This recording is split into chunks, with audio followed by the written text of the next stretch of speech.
ऐसे घूम के आके इधर बैठेगी तो इधर बैठ, नहीं उधरी सर ऑन हो गया। कोई प्रॉब्लम नहीं, मेरे बच्चे देखते हैं। 1841 में किसने दिया था इसको? सर रॉबर्ट क्रिस्टोफ किरचॉफ ने दिया था। ठीक है, क्यों दिया था? To simplify complex electrical circuit. Complex electrical circuit को सिंप्लीफाई करने के लिए यह लॉ दिया गया। कौन सा लॉ दिया गया? किरचॉफ। कॉम्प्लेक्स इलेक्ट्रिकल सर्किट मतलब एक ऐसा सर्किट जिसमें दो या दो से अधिक बैटरी जुड़ गया। एक ऐसा सर्किट जिसमें बैटरी के साथ तुम्हारा क्या जुड़ गया हो? रेजिस्टेंस जुड़ गया हो। ये इस तरीके से अगर कोई सा ड्राइंग बन जाता है तो इस सर्किट को सिंप्लीफाई करने के लिए लॉ दिया गया कि बैटरी और तुम्हारा क्या बोलना चाहिए? रेजिस्टेंस एक साथ रहेगा और दोनों सीरीज पैरेलल हो जाएंगे। तो इस सर्किट को कैसे सॉल्व करेंगे? इन सर्किट को सॉल्व करने के लिए उन्होंने लॉ दिया, जिस लॉ को अपन क्या बोलते हैं? किरचॉफ लॉ बोलते हैं। इस किरचॉफ लॉ को समझाने के लिए मैंने 5 या 6 बेसिक चीजें बताई हुई थी, थोड़ा सा एक बार रिपीट करवाएंगे। अगर ये एक जंक्शन है, इस जंक्शन में अगर कोई सा करंट आता है तो उसको कौन से साइन से डिनोट करते हैं? समीर। अगर किसी जंक्शन में करंट आता है तो उसको कौन से साइन से डिनोट करते हैं? आई प्लस या प्लस आई? बैठ जाएगा, प्लस आई से डिनोट करते हैं। अगर जंक्शन से करंट निकल जाता है, बाहर जाता है, तो कौन से डिनोट करते हैं? माइनस आई से डिनोट करते हैं। अगर हमारा सर्किट जाके नेगेटिव टर्मिनल में टकराता है तो प्लस साइन लेते हैं और पॉजिटिव टर्मिनल में टकराता है तो माइनस साइन लेते हैं। ऐसे ही कुछ पढ़े हुए थे। एक और बेसिक पढ़ा था हमने कि अगर करंट का डायरेक्शन और रेजिस्टेंस का डायरेक्शन सेम हो जाता है तो माइनस साइन लेते हैं। ठीक है, और अगर करंट का डायरेक्शन और रेजिस्टेंस का डायरेक्शन अपोजिट हो जाता है तो कौन सा साइन लेते हैं? प्लस साइन लेते हैं। ठीक, क्यों लेते हैं ये भी मैं बताया था, क्योंकि करंट की वैल्यू इंक्रीज हो जाती है और करंट की वैल्यू डिक्रीज हो जाती है। ये है बेसिक। तो किरचॉफ नेम्ड साइंटिस्ट ने क्या किया? 1841 में एक लॉ दिया, जिस लॉ को किरचॉफ लॉ बोलते हैं। और किरचॉफ लॉ किस चीज को बताता है? To simplify complex electrical circuit. Electrical circuit को सिंप्लीफाई करने के लिए लॉ दिया। अब इस लॉ में उन्होंने दो लॉ बनाया। पहला बनाया केसीएल। क्या बनाया? केसीएल। केसीएल को बोलते हैं किरचॉफ करंट लॉ। क्या बोलते हैं? Kirchhoff current law. मतलब ये लॉ सिर्फ किस पर डिपेंड करेगा? करंट पे डिपेंड करेगा। करंट पे डिपेंड करेगा तो उन्होंने बोला कि अगर एक जंक्शन ले लिया जाए और उस जंक्शन में जितने भी करंट या तो उस जंक्शन में आए या तो उस जंक्शन को छोड़ के बाहर निकल जाए, तो उन करंट का अलजेब्रिक सम 0 होता है। क्या बोला? एक जंक्शन में जितने भी करंट आते हैं या उस जंक्शन से जितने भी करंट जाते हैं, उस जंक्शन पे करंट का अलजेब्रिक सम क्या होता है? 0 होता है। मतलब इन्होंने बोला the algebraic sum of current present in the junction is always 0, is always 0। मतलब sigma i is equal to 0। Sigma मतलब सम, आई मतलब करंट, जितना भी करंट है उसका सम क्या आएगा? आंसर 0 है। क्लियर है? यहाँ मतलब किरचॉफ का पहला लॉ ये बोलता है कि किसी भी जंक्शन पर टोटल करंट का अलजेब्रिक सम कितना होगा? 0 होगा। अब मान लेते हैं कि इसमें I1 करंट आ रहा है, I2 करंट लीव कर रहा है, I3 करंट आ रहा है, I4 करंट लीव कर रहा है और I5 करंट आ रहा है। क्लियर है? यहाँ पर तो एक जंक्शन ले लेते हैं। इस जंक्शन में I1 करंट, I3 करंट और I5 करंट जंक्शन की तरफ आ रहा है और I2 और I4 करंट जंक्शन से दूर जा रहा है। इट मींस क्या होगा? I1 plus minus I2 plus I3 plus minus I4 plus I5 equal कितना हो जाएगा? 0। जितने भी करंट आते हैं सबको प्लस साइन से डिनोट करते हैं, जो करंट जाता है उसको माइनस साइन से डिनोट करते हैं। तो ये कुछ इस तरीके से दिखने लगेगा I1 minus I2 plus I3 minus I4 plus I5 equal कितना हो जाएगा? 0। तो अगर एक साइड को देखें तो I1 plus I3 plus I5 equal to कितना हो जाएगा? I2 प्लस I4 मतलब जितना करंट जंक्शन में आएगा उतना ही करंट जंक्शन से क्या निकल जाएगा, बाहर निकल जाएगा। इसलिए जंक्शन पे करंट की वैल्यू क्या हो जाएगी, 0। क्लियर, समझ में आया कि नहीं है? तो किरचॉफ ने साइंटिस्ट ने बताया कि अगर कोई सा जंक्शन लिया जाए तो उस जंक्शन पे करंट की वैल्यू का सम कितना होता है, 0, क्योंकि जितना करंट जंक्शन पे आता है उतना ही करंट जंक्शन से बाहर चला जाता है। क्लियर हो गया? तो यहां पर फिर क्या लिखेंगे, current reaching to the junction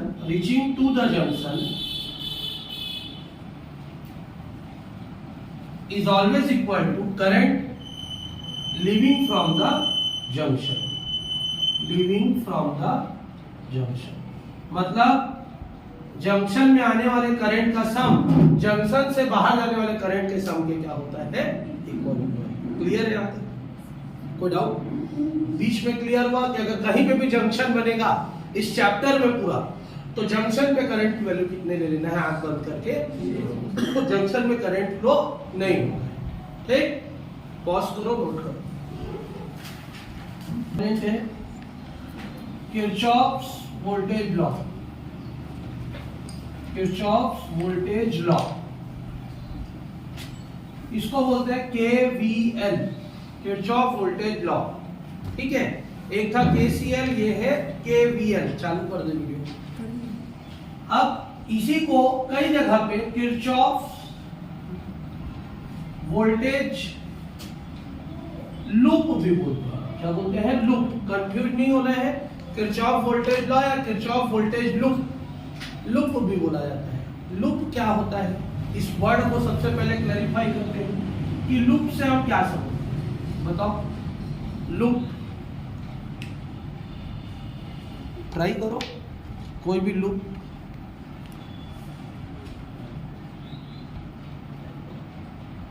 loop किस चीज को बोलेंगे, बोल बोल। गलत भी होगा तो कोई टेंशन नहीं है, बोलना। किसी मॉडल को बोलते नहीं, उसको ग्लू बोलते हैं, चिपका। लूप मतलब क्या होता है, एक ठो कैसा वाला गेम खेले थे, याद है? ऐसे ऐसे ऐसे ऐसे ऐसे ऐसे रहता है, ऐसे ऐसे वाला कुछ एक तो गेम रहता नहीं है। अब कहीं से भी अपने को क्या करना रहता है, इस रास्ते को रैबिट वाला या समथिंग कुछ वाला, माउस वाला ऐसे गेम रहता है, इसको पार करना रहता है, इसको बोलते हैं लूप। समझ में आया कि नहीं आया? लूप क्लियर हुआ? या गेम देखे हो कि नहीं देखे हो? छोटे बच्चे लोग को एक तो मैडम लोग ऐसे पेंसिल पकड़ा देते हैं, चल बेटा इससे बाहर निकल बोलते हैं, फिर वो बच्चा उसी में लग जाता है। लेकिन आजकल बच्चे लोग पेंसिल नहीं पकड़ते, फोन में पकड़ के इसको खेलते हैं। ठीक है, ये होता है लूप। लूप मतलब एक प्रकार का, ये क्या दिख रहा है तुमको, जाल। और जाल को अपन क्या बोल सकते हैं, नेट, नेट बोल सकते हैं, फिश नेट, मैश, सर्किट। अब यहीं पर से क्लियर होता जाएगा क्या, सर्किट। तो सर्किट दो तरीके का होता है, ओपन और क्लोज्ड सर्किट। स्टार्टिंग एंडिंग खुला हुआ है तो ये ओपन सर्किट है, लेकिन अगर चारों साइड से पैक्ड है तो ये क्या है, क्लोज्ड सर्किट है। और क्लोज्ड सर्किट को ही क्या बोला जाता है, इलेक्ट्रिसिटी में लूप बोला जाता है। ठीक, जिसका स्टार्टिंग पॉइंट एंडिंग पॉइंट एक जगह पे क्या रहता है, क्लोज्ड रहता है। तो लूप क्लियर हुआ। लूप क्या होगा, एक प्रकार का मैश है, नेट है, जो चारों साइड से क्या होता है, पैक्ड होता है, क्लोज्ड होता है, उसको हम लोग बोलते हैं लूप बोलते हैं।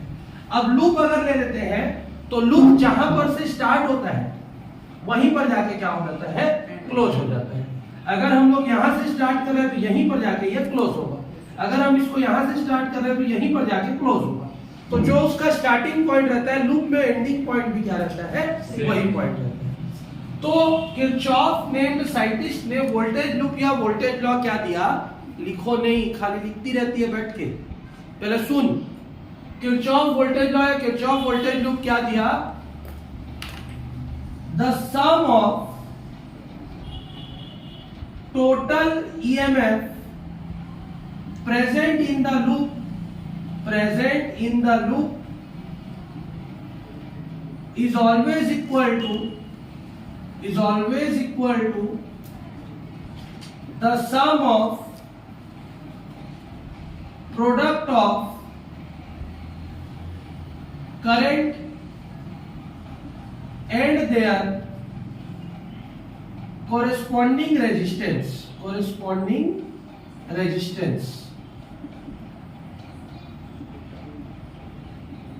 ये है किरचॉफ का कौन सा लॉ? वोल्टेज लॉ या वोल्टेज लॉ। अगर कोई सा भी एक क्लोज्ड सर्किट लिया जाए, उस क्लोज्ड सर्किट में जितना ईएमएफ प्रेजेंट होगा, उस ईएमएफ का सम उस सर्किट में प्रेजेंट करंट के सम के इक्वल होगा, करंट के सम के इक्वल होगा। लेकिन करंट के साथ उसके रेजिस्टेंस को क्या करना पड़ेगा? मल्टीप्लाई करना पड़ेगा। फिर से, किसी भी क्लोज्ड सर्किट में जितना भी ईएमएफ होगा, उस ईएमएफ का सम उस सर्किट में प्रेजेंट करंट के सम के क्या होगा? इक्वल होगा। और करंट का मल्टीप्लिकेशन, करंट का प्रोडक्ट किससे किया जाएगा? रेजिस्टेंस से। एग्जांपल के लिए डायरेक्ट समझा रहा हूं, एग्जांपल ले रहे हैं।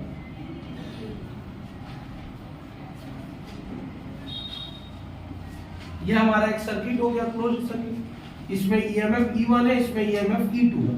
तो E1 प्लस E2 ईएमएफ का जो सम होगा वो किसके इक्वल होगा? मान लेते हैं इसमें कितना करंट फ्लो हो रहा है? I1। इसमें कितना करंट फ्लो हो रहा है? I2। तो किसके इक्वल होगा? I1 प्लस I2 के। लेकिन I1 में किसका मल्टीप्लाई होगा? R1 का। और I2 में किसका मल्टीप्लाई होगा? R2 का। समझ में आया कि नहीं आया?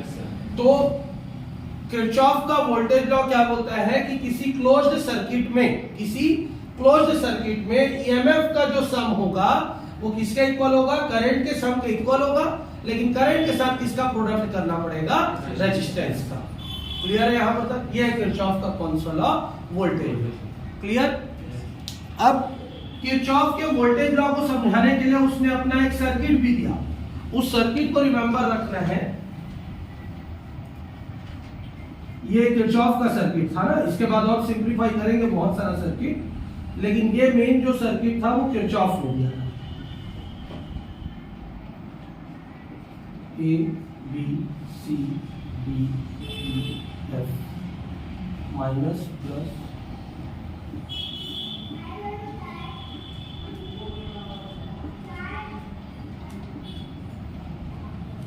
ये है किरचॉफ का सर्किट। ठीक, किरचॉफ का जो बेसिक सर्किट था उसने इस तरीके से दिया। ये कॉम्प्लेक्स है, 3 रेजिस्टेंस, 2 ईएमएफ। हमेशा याद रख लेना, बैटरी के पॉजिटिव टर्मिनल से क्या फ्लो होता है? करंट। क्या? बैटरी के पॉजिटिव टर्मिनल से क्या फ्लो होता है? करंट। और पॉजिटिव से किसकी तरफ जाता है करंट? नेगेटिव की तरफ। क्योंकि नेगेटिव से इलेक्ट्रॉन एमिट होता है और जिस डायरेक्शन में इलेक्ट्रॉन निकलता है उसके अपोजिट डायरेक्शन में क्या माना गया है? करंट फ्लो होता है। फिर से, बैटरी का पॉजिटिव और नेगेटिव टर्मिनल लेते हैं तो बैटरी के पॉजिटिव टर्मिनल से करंट फ्लो होता है, चाहे पॉजिटिव टर्मिनल किसी भी तरफ रहे। और उसके अपोजिट डायरेक्शन में क्या फ्लो होता है? इलेक्ट्रॉन। ठीक, इसीलिए पॉजिटिव टर्मिनल से हमेशा करंट को निकालना। अब आ जाते हैं हम लोग, यहां से I1 करंट यहां तक पहुंचा, यहां से I2 करंट मिला, तो नीचे कितना करंट जाएगा? I1 plus I2। क्लियर है यहां पर? यहाँ पे जंक्शन बन रहा है तो यहाँ पर I1 करंट आया, यहाँ से I2, तो नीचे कितना करंट जाएगा? I1 प्लस I2 करंट जाएगा, क्योंकि हम लोग पता है ये जंक्शन हो गया और जंक्शन पे करंट की वैल्यू 0 होती है। तो जितना करंट आया सब नीचे चला जाएगा। ठीक, ऊपर तो जा नहीं सकता क्योंकि ऊपर से भी करंट आ रहा है, बाएं से भी करंट आ रहा है, तो झक मार के उसको कहाँ जाना है? नीचे जाना है। क्लियर है यहाँ पर तक? समझ में आया कि नहीं आया? अब हम लोग 2 लूप कंसीडर करेंगे, ये पहला लूप, ये दूसरा लूप। ड्राइंग तुम लोग उल्टा भी बना सकते हो, जैसे मैंने सीधा बनाया, तुम उल्टा लेके भी चलोगे तो भी वही आंसर आएगा। ठीक, तो हम लोग पहला लूप क्या ले रहे हैं? Loop A B E F A में। मैंने पहले बोला था लूप किसको बोलते हैं? जहां शुरू वहां पे खत्म। A से B, B से E, E से F और F से A। A B E F A। ठीक, दूसरा लूप हम लोग ले लेते हैं B C D E B में। कौन सा loop? B C D E B। Clear है यहाँ पर? उसने टोटल 2 लूप लिया। एक लूप क्या लिया? A B E F A। दूसरा लूप क्या लिया? B C D E B। Book में नेम चेंज हो सकते हैं, सर्किट यही रहेगा। ये जो ABCD वाला नेम है वो हो सकता है चेंज हो। ठीक, क्लियर है यहाँ पर? ए से बी में गए, हमको कुछ मिला नहीं मिला। बी से हम गए ई में, तो बी से जब ई में जा रहे हैं तो हम जाके कौन से टर्मिनल में टकरा गए? प्लस। अब प्लस टर्मिनल में टकराते हैं तो हम उस वैल्यू को क्या लेते हैं? क्या लेते हैं? माइनस लेते हैं। क्या लेते हैं? पढ़े हम लोग किस तरफ जा रहे हैं? इस तरफ। करंट किस तरफ जा रहा है? इस तरफ। करंट का डायरेक्शन देखो इस तरफ है, और हम लोग जिस तरफ जाएगा उसी तरफ रेजिस्टेंस जाएगा। तो रेजिस्टेंस का डायरेक्शन इस तरफ हुआ, करंट का डायरेक्शन इस तरफ, दोनों क्या हो गया? अपोजिट। अपोजिट मतलब कौन सा sign? Plus sign. I2 R2, I2 current ले रहे हैं तो उसका कॉरेस्पॉन्डिंग रेजिस्टेंस क्या है? R2। E से F में गए, कुछ नहीं। F से A में गए, हम लोग किस तरफ जा रहे हैं? सामने। करंट भी कहाँ जा रहा है? सामने। कौन सा साइन लेंगे? Minus I1 R1। अब जाके हम लोग किस पे टकरा गए? माइनस टर्मिनल पे। तो माइनस पे टकराएंगे, इसलिए वैल्यू को क्या लेंगे? प्लस। और सर्किट क्लोज हो गया, इसलिए आंसर क्या लिख देंगे? 0। क्योंकि जंक्शन बन गया पूरा, गोल घूम के जंक्शन बना, तो उसकी वैल्यू क्या लिख सकते हैं अपन? 0। E1 और E2 को एक तरफ रख दिए। E1 minus E2 is equal to I1 R1 को इधर लेके आएंगे तो प्लस का हो गया, I2 R2 को इधर लेके जाएंगे तो क्या हो गया? माइनस का हो गया। ये हो गया तुम्हारा किरचॉफ का सेकंड लॉ कि ईएमएफ की जो वैल्यू का सम होगा वो करंट रेजिस्टेंस के सम के इक्वल होगा। अब माइनस क्यों दिख रहा है? Due to direction. अब ये मत बोला सर प्लस नहीं है करके, ये भी जुड़ रहा है, दोनों जुड़ रहा है, लेकिन दोनों का डायरेक्शन सेम होने के कारण माइनस हो क्या होता? अपोजिट रहता तब तो जुड़ता है। कैसे जोड़ते हैं? बैटरी ऐसे जुड़ता है, प्लस किसके साथ जुड़ता है? किसके साथ जुड़ता है? और अभी दोनों का डायरेक्शन सेम है तो क्या हो जाएगा? दोनों सब्ट्रैक्ट हो जाएगा, क्योंकि ये घूम के ऐसे जाएगा तो टकरा जाएगा, टकराएगा तो वैल्यू डिक्रीज हो जाएगी। ठीक, पहला वाला लाइन क्लियर है। अब दूसरा वाला लाइन में चलो। बी से सी में गए, कुछ नहीं मिला। सी से डी में हम किस तरफ जा रहे हैं? Right hand side. करंट भी किस तरफ जा रहा है? Right hand side. क्या साइन लेंगे?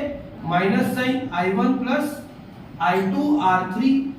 डी से ई में गए, कुछ नहीं मिला। ई से बी में गए, हम किस तरफ जा रहे हैं? Left hand side. करंट भी किस तरफ जा रहा है? Left hand side. Minus I2 R2। और जाके किस टर्मिनल में अब टकरा गए हम लोग? माइनस। तो कौन सा वैल्यू लेंगे? प्लस। E2 इक्वल टू कितना हो गया? 0। तो E2 की वैल्यू कितनी हो गई? सबको इधर ले आओ। I2 R2 plus I1 plus I2 R3। ये हो गया तुम्हारा सेकंड इक्वेशन। मतलब ईएमएफ का सम करंट रेजिस्टेंस सम के क्या होता है? इक्वल होता है। क्लियर है? यहाँ तक समझ में आया कि नहीं आया? पॉज करो और एक बार समझने का कोशिश। व्हीटस्टोन ब्रिज को किसने दिया था? इंग्लैंड के प्रोफेसर ने दिया था, जिसका नाम क्या था? व्हीटस्टोन। ठीक है, कौन से ईयर में दिया था? 1842 में, एक साल बाद किरचॉफ लॉ। ठीक है, तो इंग्लैंड के प्रोफेसर क्या नाम था? व्हीटस्टोन नाम था। उन्होंने क्या किया? व्हीटस्टोन ब्रिज दिया।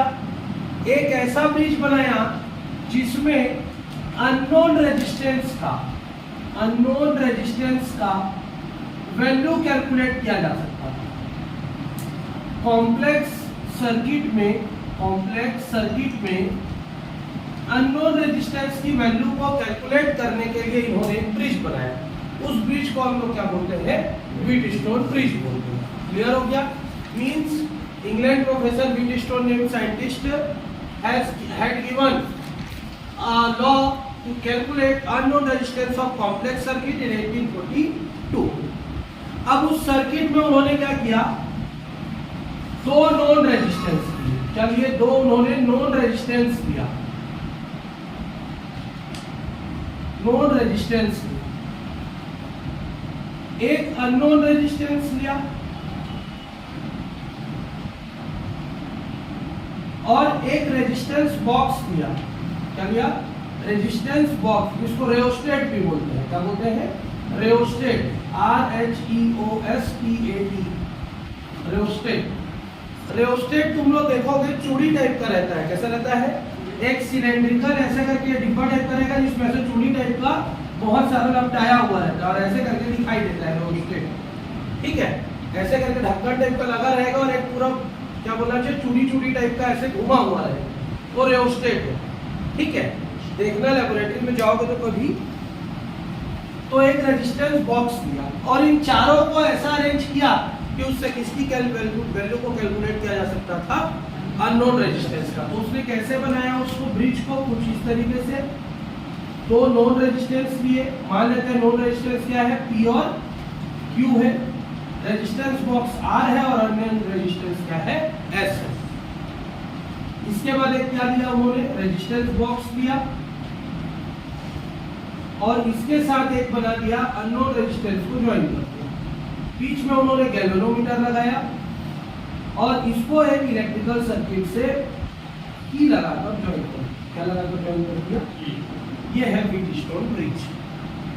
ठीक, उन्होंने इस तरीके से एक ब्रिज बनाया जिसमें दो नॉन रेजिस्टेंस लिए, एक अननोन रेजिस्टेंस लिया, एक रेजिस्टेंस बॉक्स लिया, बीच में गैल्वेनोमीटर लगाया और इसको किससे जोड़ दिया, बैटरी और की से। क्लियर है यहाँ पर। अब इन्होंने इसको सॉल्व करने के लिए फार्मूला दिया P upon Q is equal to R upon S, जिससे हम लोग किसकी वैल्यू कैलकुलेट कर सकते हैं, S। इन्होंने इस ब्रिज को सॉल्व करके ये फार्मूला निकाला और ये फार्मूला से हम क्या निकाल सकते हैं, S की वैल्यू कैलकुलेट कर सकते हैं। कैसे कैलकुलेट होगा, S is equal to QR upon P, हो गया कैलकुलेट। ठीक, क्रॉस मल्टीप्लाई करके QR अपॉन P। लेकिन हमको ये फार्मूला नहीं पढ़ना है, हमको ये लेके आना है, क्योंकि ये था उसका ब्रिज का आंसर। इस ब्रिज को सॉल्व करने पे इतना आना चाहिए। ठीक, तो फिर से इनका थ्योरी को एक बार रिवाइज करेंगे, लिखना भी है। इंग्लैंड प्रोफेसर व्हीटस्टोन ने scientist gave a law to calculate unknown resistance in complex electrical circuit। Complex electrical circuit में अननोन रेजिस्टेंस की वैल्यू निकालने के लिए प्रोफेसर व्हीटस्टोन ने एक लॉ दिया।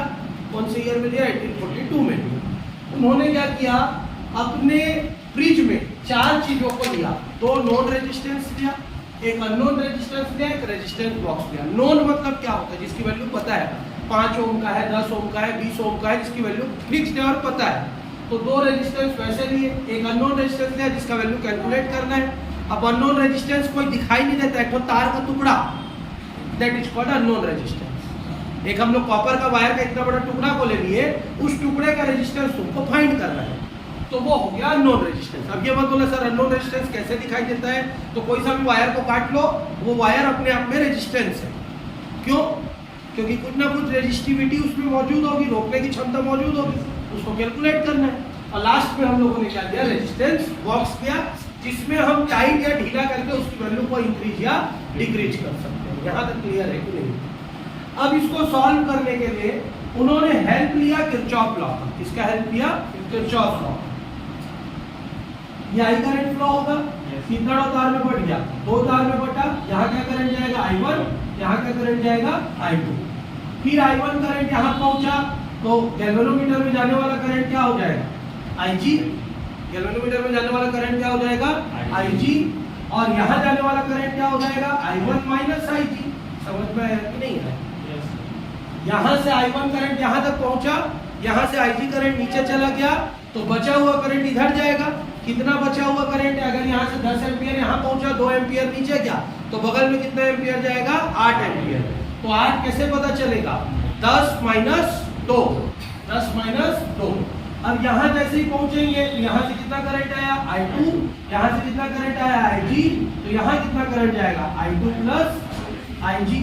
अब फिर जब यहाँ पहुंच जाएंगे तो IG स्वाहा, क्या बचा, I1 प्लस I2, तो दोनों मिलकर फिर कितना करंट बना देंगे, I करंट। क्लियर है कि नहीं। फिर से I करंट यहाँ पे क्या, कितना तार है, दो तार है। पहले तार में कितना करंट गया, I1, दूसरे तार में कितना करंट गया, I2। I1 करंट यहाँ पहुंचा, गैल्वेनोमीटर में जाने वाला करंट कितना हो गया, IG करंट हो गया। तो इधर कितना करंट जाएगा, I1 माइनस IG। अब नीचे पहुंच गया तो यहाँ पर एक करंट आ रहा है IG, यहाँ पर दूसरा करंट आ रहा है I2, तो टोटल करंट ऊपर कितना जाएगा, I2 प्लस IG। यहाँ जैसे ही पहुंचेंगे तो दोनों करंट जुड़ जाएगा, IG कैंसिल, क्या बचा, I1 प्लस I2, तो कितना करंट हो गया, I। क्लियर है यहाँ पर तक। ये था उसका पूरा एक ब्रिज। और इस ब्रिज में अब हम लोग दोनों सर्किट लेंगे।